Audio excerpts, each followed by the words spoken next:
Renungan Pagi Gereja Oikos Online. Sebelum Anda melakukan aktivitas lebih lanjut, ikutilah Renungan Pagi pada hari Senin, Rabu, dan Jumat jam 5.30 pagi di YouTube channel Gereja Oikos Online.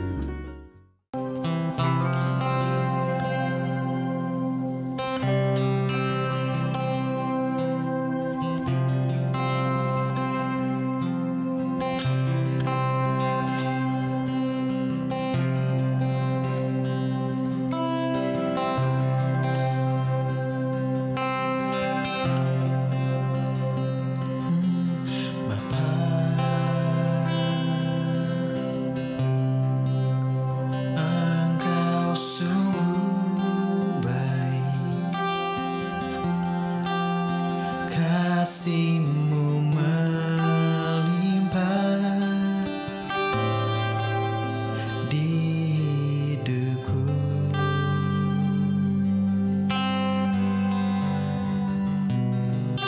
Bapa, ku berterima kasih berkat-Mu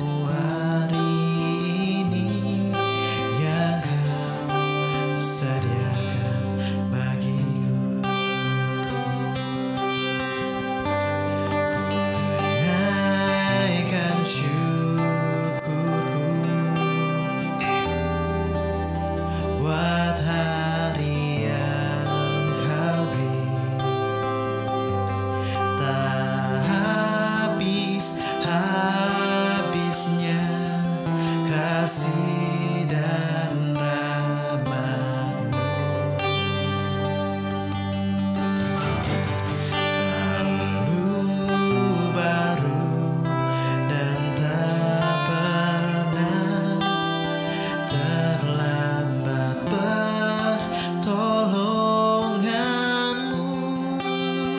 Besar setia-Mu di sepanjang hidupku.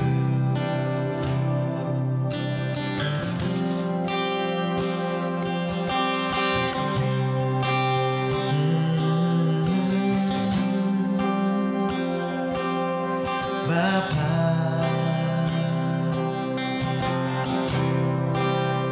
Engkau sungguh baik. Amin. Kasih-Mu melimpah di hidupku.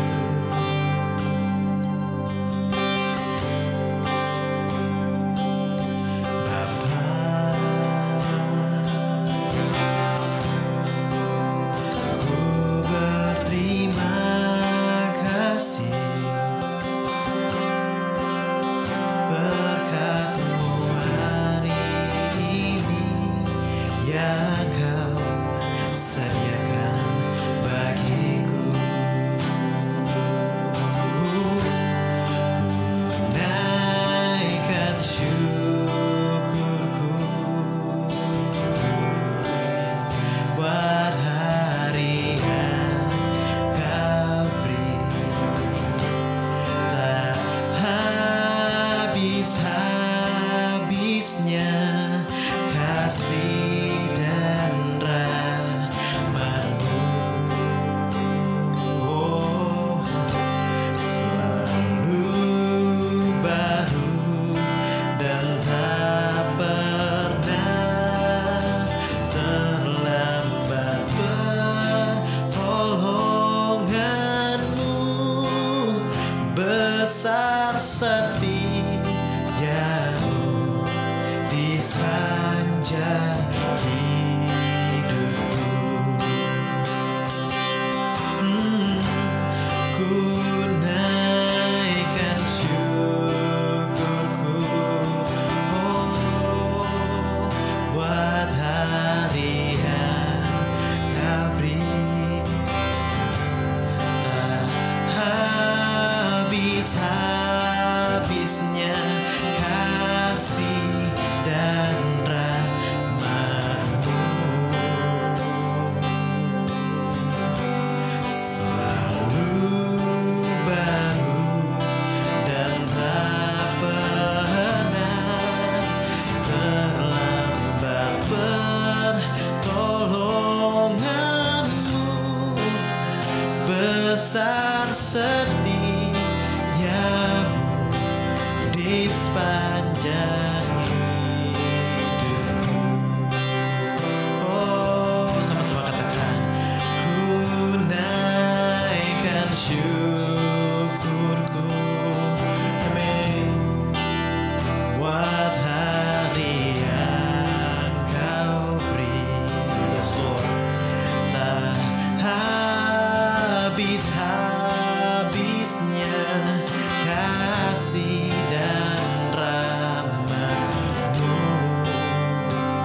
di sepanjang hidupku.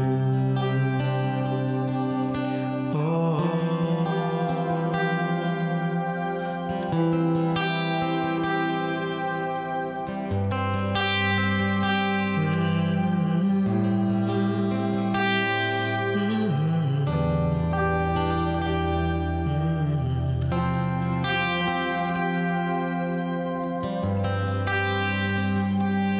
sungguh ajaib untuk dimengerti, terlalu heran.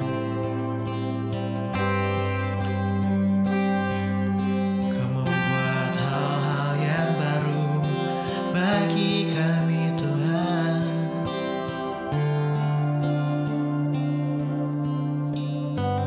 Ku naikkan syukurku buat hari yang kau beri, tak habis-habisnya kasih dan rahmat-Mu. Selalu baru dan tak pernah terlambat pertolongan-Mu. Besar setia-Mu di sepanjang hidupku. Besar setia-Mu, besar setia-Mu, besar setia-Mu di sepanjang hidupku.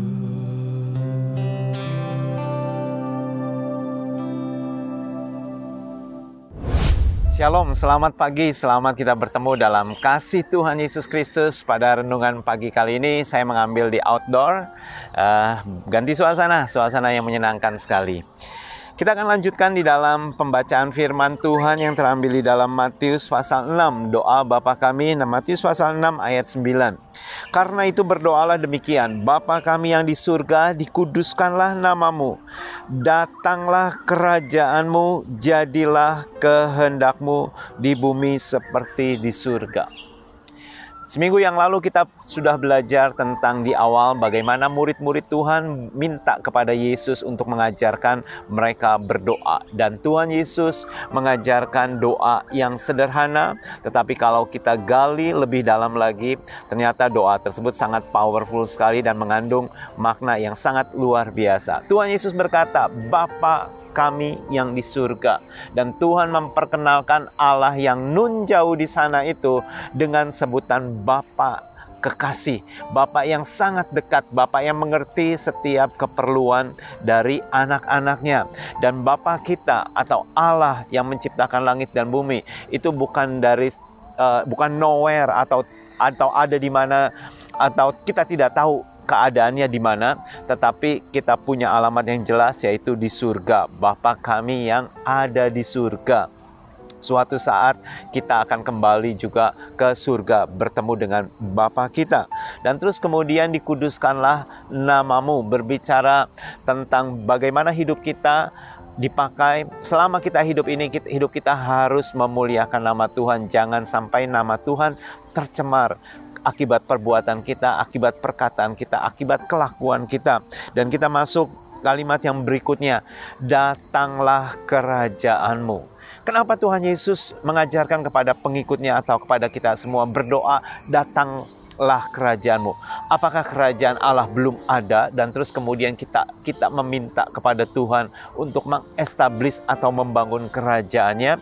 Saya rasa tidak demikian. Sebab sebelum kita diciptakan, Allah sudah memiliki kerajaan, yaitu kerajaan surga. Dan pada waktu Tuhan mengajarkan datanglah kerajaanmu, artinya hadirlah Tuhan kerajaanmu di dalam hidupku, di dalam rumah tanggaku, di dalam bisnisku, di dalam studiku, di dalam segala aspek dari kehidupan kita. Kita minta hadir kerajaan Allah. Waktu Yesus memulai pelayanannya, Yohanes Pembaptis berkata demikian. Dia berkata kepada pengikutnya, "Bertobatlah sebab kerajaan Allah sudah datang." Atau kerajaan Allah sudah sangat dekat sekali. Kenapa? Karena Yohanes Pembaptis tahu rajanya sudah datang. Rajanya saat itu sedang hadir dan kerajaan Allah saat itu juga hadir bersama-sama dengan rajanya. Kita yang sudah percaya kepada Yesus Kristus, kita dikategorikan kita ada dalam kerajaan terang atau kerajaan Allah. Untuk itu kita minta supaya kerajaan Allah itu hadir di dalam kehidupan kita. Artinya kita percaya kepada Allah yang berdaulat sebagai raja di atas segala raja, raja atas hidup kita, raja atas seluruh aspek dalam kehidupan kita, untuk memerintah di dalam hidup kita. Dan Dia adalah raja di atas segala raja. Sehingga kita sebagai anak Tuhan atau sebagai hamba-hambanya, kita datang menyembah kepada Dia dan percaya kepada Dia. Kalimat datanglah kerajaanmu, ini juga berarti bahwa dimanapun kita berada, dimanapun saudara berada saat ini, hadirkan kerajaan Allah di tempat saudara berada saat ini. Kalau Sang Raja itu hadir dalam hidupmu, saudara mengalami badai sekalipun, mengalami goncangan sekalipun, saudara akan tetap aman. Pada waktu Yesus ada di perahu bersama-sama muridnya, Sang Raja ada di situ, kerajaan Allah ada di situ. Ada badai tofan datang menimpa. Murid-muridnya tak ketakutan, mereka khawatir. Mereka lupa menyadari bahwa Sang Raja ada di situ.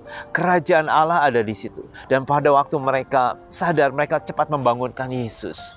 Dan Sang Raja itu datang dan berdiri dan hanya berkata sepatah kata, "Diam, teduhlah." Maka badai itu pun teduh. Angin ribut yang tadinya sangat kencang sekali, mendadak sunyi, sepi, dan mendadak teduh. Dan air yang tadinya mengamuk sedemikian rupa, mendadak juga menjadi sunyi, menjadi sepi, menjadi teduh sekali. Kenapa? Karena ada Sang Raja yang memerintahkan. Hadirkan kerajaan Allah di dalam hidupmu. Maka segala sesuatu yang terjadi dalam hidupmu, entah mungkin badai yang sedang mengamuk, entah mungkin sesuatu yang berat yang terjadi di dalam hidupmu, maka saudara, hidupmu akan menjadi tenang karena ada Sang Raja di dalam hidupmu. Tuhan memberkati saudara sekalian. Mari kita satu dalam doa. Tuhan, kami berdoa pada pagi hari ini dan hari-hari selanjutnya, hadirlah kerajaan-Mu di dalam hidup kami. Terima kasih Tuhan. Terima kasih, berkati Tuhan anak-anak-Mu yang akan melakukan aktivitas sepanjang hari ini. Kami serahkan semuanya hanya di dalam nama Tuhan Yesus. Haleluya. Amin. Amin. Tuhan memberkati, selamat beraktivitas. God bless you. Sampai jumpa.